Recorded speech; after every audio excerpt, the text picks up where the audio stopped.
It was early morning when the courtroom doors opened and people filed in. The wood-paneled walls of the courtroom held a sober atmosphere. Its benches, polished to a gleam, were mostly empty until the gavel sounded its welcome.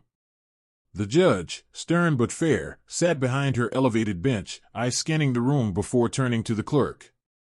Spectators, plaintiffs, and defendants were trickling in, each with their own story. Among them sat one woman whose haughty posture and sharply pressed outfit set her apart. That woman, we'll call her Karen, arrived with an air of entitlement and impatience. She glanced at her phone, then at the clock on the wall. She tapped her foot and huffed whenever someone blocked her line of sight. She made no attempt to suppress her irritation at being required to wait. As the filing clerk called names and shuffled papers, Karen muttered under her breath, loud enough for the nearby visitor to hear, "They should have called my case already," she declared. "I have places to be." Minutes passed.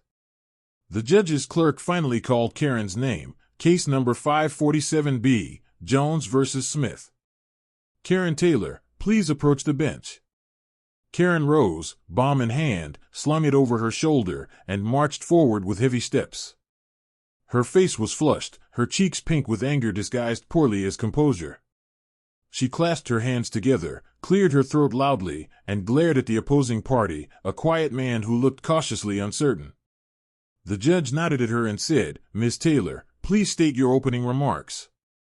Karen inhaled audibly. She raised her voice, "Your Honor, I'm here today because the other side has taken liberties with my rights. I've been forced into this situation, and I demand immediate resolution. I don't have time for games or delays."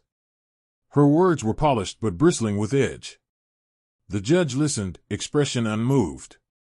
The opposing party gave a polite nod, then his attorney stood and offered his opening statement, carefully respectful to the court. The judge turned to the clerk and asked for relevant documents. The clerk handed her a folder of filings. She flicked through them calmly, adjusting her glasses. Then she addressed Karen, "Miss Taylor, I've reviewed the submissions. However, before we proceed further, you must refrain from interrupting and address only the questions asked by the court." Karen's expression hardened. The judge's warning seemed to irritate her. She glared at the opposing counsel and muttered something inaudible. The judge continued, "Do you understand the court's instructions?" Karen gave a curt nod, but her body language betrayed that she did not accept this calmly. As the hearing began, the opposing counsel presented evidence quietly, referencing emails, dates, times, and a contractual clause that had been overlooked. The judge allowed him to speak without interruption. Karen watched, stewing. When the lawyer paused briefly, Karen seized the moment and interjected, "If I may," but the judge's gavel pounded, "No, Miss Taylor. You will wait your turn." Karen's face twisted in irritation, and she folded her arms. The judge then asked Karen a direct question, "Miss Taylor, on the date in question, December 12th, did you send an email to the address specified in your complaint?" Karen opened her mouth to respond, but instead of simply answering, she launched into a tirade. "With all due respect, Your Honor," she said, her tone mocking, "the email was sent indeed, and yet the defendant pretends as though it didn't exist. I have better things to do than chase after correspondence that should have been acknowledged long ago. It's completely unacceptable." The judge raised her brow. "Miss Taylor, please answer the question yes or no," she urged. Karen glared and then spat out, "Yes, the email was sent, but you know what? Talking to me like this is unbelievably frustrating, and I don't appreciate it. Don't talk to me like I'm incompetent." The judge's face hardened further. "Miss Taylor, you will answer the questions posed. Personal commentary will not be permitted." At this, Karen seemed to lose control. She leaned forward, pointed at the judge's gavel, and said loudly, "You know what? Enough. I'm done with waiting, done with this little circus. I've told you what I did, and I'm not putting up with being patronized. Don't talk to me like you're my mother." The courtroom went silent. Even the bailiff shifted uncomfortably. The judge's clerk looked down at his notes. The judge took a deep breath and set her papers aside. Miss Taylor, she said crisply, you are in direct violation of the court's guidelines for conduct. You may choose to answer or remain silent, but you must treat the courtroom with respect. Karen squared her shoulders and glared defiantly. Respect is earned. If you think I'm going to just sit here and take this, you're wrong. The judge, with a cold calm, declared, because you refuse to comply with basic courtroom procedure and continue to demonstrate contempt for this tribunal, you are hereby ordered to leave. Miss Taylor, you will vacate the courtroom immediately. The bailiff rose, the door to the back of the room opened, and Karen stood up, clutching her bag. She turned to the audience, shouted, "This is ridiculous," then stormed out, door slamming behind her. The judge glanced at the opposing counsel. "We will proceed without her." The lawyer nodded. The judge called for a short recess to sort out the next steps. In precisely 36 seconds from the point where Karen uttered "Don't talk to me" to the moment she was escorted out, the hearing had gone from standard procedure to total disruption. The courtroom remained tense for a minute, then normalcy returned. The opposing party sighed. The judge resumed. The hearing proceeded in Karen's absence. After the bailiff locked the door, one visitor leaned toward another and whispered, "That was fast." Another nodded. She'd clearly come in ready for battle rather than resolution. The clerk shuffled his papers, and the court administrator leaned forward to speak quietly with the judge. The judge did not smile, did not make eye contact with the other witnesses, simply allowed the process to continue. The hearing went on, calmer now. Karen waited outside the court corridor, her face flushed, breath heavy. She glared back through the panes of glass, arms crossed. The bailiff approached. "Miss Taylor, you may gather your belongings. We'll inform you when the court is ready to proceed further." Karen scoffed and walked away, muttering. Her exit had been abrupt, dramatic, and entirely avoidable. So ends the first part, a courtroom appearance turned confrontational, a single explosive line, "Don't talk to me," and within 36 seconds the woman who uttered it was removed, leaving behind a silent courtroom and a judge unflinching. Karen returned to her car parked in the courthouse lot. She clenched the keys in her hand, her pulse still elevated. The late morning light stretched across the parking rows, while other vehicles idled, doors opening, people walking in with folders and purpose. She sat behind the wheel and inhaled deeply. She thought, "I showed them, I refuse to be belittled." But as the adrenaline faded, she started to feel a creeping disappointment. She replayed the scene in her mind, the email, the refusal of acknowledgement, the delay, the judge's calm insistence. She thought, was I treated unfairly? Yes. Did I deserve that? Possibly. But then she thought of how quickly it ended, how fast she was removed. Was that simply because she refused to comply, or because her attitude invited it? She started her engine. The radio was on, a soft tune playing. She sat silently for a moment, then turned it off. She looked through the windshield at the old brick building of the courthouse, its steps still littered with fallen leaves from the recent autumn winds. She wondered if going in that manner was worth it. Meanwhile, back in the courtroom, the proceedings continued in Karen's absence. The judge allowed the opposing party to present additional evidence, a printout of the email server log, a timeline of communications, and a copy of the contract with words Karen claimed had been changed. The defendant's counsel moved clearly and methodically.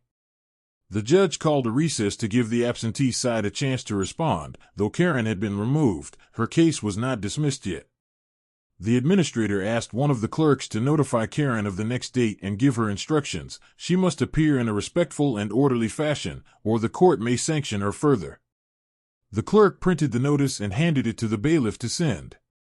The judge returned after recess and stated, "Miss Taylor's noncompliance is noted and will factor into the court's final assessment. We will proceed on the merits." Back in her car, Karen turned over the notice in her hand. Hearing continued to November 20th. Bring any and all documentation. Failure to appear will result in default judgment. She was frustrated, but also introspective. She thought about whether her aggressive stance had undermined her position. She thought, "I might have said something I regret." She looked at the reflection of her own face in the mirror and sighed. On her drive home, the street routes seemed slower, the traffic heavier, the roads more crowded. She replayed the narrative of the morning, the email she sent, the defensive posture she adopted, the judge's instructions, her refusal, her outburst, the removal. She thought, I went in expecting fairness, but maybe I forgot the one who holds the tone of the proceedings. She swallowed. By the time she reached home, the sun was higher, the neighborhood calmer. She parked and sat for a moment before stepping out. Her phone buzzed with messages of sympathetic coworkers. Sorry to hear about the mess. Hope you're all right. Let me know if you need help. She appreciated the messages but knew enough that sympathy didn't change what happened. She clicked off her phone and walked inside. Days passed leading up to the next hearing date. Karen spent time gathering documentation, printouts of her correspondence, emails, records of conversations, proof of mailing. She consulted an attorney, who gently advised her, Miss Taylor, no matter how justified your frustration, the tone you present in court is almost as important as the facts you bring. The court expects respect, even if you feel wronged. The attorney's words struck her. Karen admitted privately to herself, maybe I let anger override strategy. She realized that the courtroom wasn't just a place for airing grievances, it's a forum with its own rules and customs. And while the judge must be impartial, the participant also must show respect for the process despite the emotion. On the day of the continued hearing, Karen entered early. She chose to dress soberly, a dark jacket, modest accessories, no overt huffing or pacing. She sat quietly when called and answered the judge's questions without sarcasm. When the opposing counsel made his presentation, she listened. When the judge asked her about timelines, she responded clearly and concisely, Yes, Your Honor. On December 12th, I sent the email to the address specified in the complaint, a copy of which I now hand to the court. She handed over the document, apologized for the previous incident. Your Honor, I apologize for my earlier behavior. I allowed my frustration to get the better of me, and then remained quiet. The judge nodded. The opposing counsel continued. The hearing progressed smoothly, without further interruption. At the end the judge remarked, Thank you, Miss Taylor. The court will consider all submissions and issue its decision in due course. Karen nodded and left the courtroom in an entirely different mood, calm, unsettled, but hopeful. In the days that followed, Karen stepped back and reflected not just on the legal dispute but on her own conduct. She realized how her temper, her unwillingness to be directed by the judge's instructions, and her impulsive remark, Don't talk to me, had brought the risk that the court might view her less sympathetically. She recognized that the law doesn't just favor the person with the stronger argument, it often favors the one who presents themselves respectfully and follows the process. When the written decision arrived, it found the defendant liable, in part. The judge's findings noted that while the plaintiff's case had merit, the plaintiff's discovery conduct and the initial refusal to cooperate had weighed against her somewhat. Karen accepted it. She knew that a more composed approach might have strengthened her position. She learned a lesson. Legitimacy in a dispute is reinforced by correct tone and conduct. The words "Don't talk to me" may satisfy a moment of pride, but they can cost you serious ground in a venue that values decorum. In the end, the story of Karen's outburst became less about the substantive dispute and more a cautionary tale. Entitlement, impatience, and confrontation, even when you believe you're right, can impair your ability to obtain justice. Respecting the forum, regardless of how frustrated you feel, can make all the difference.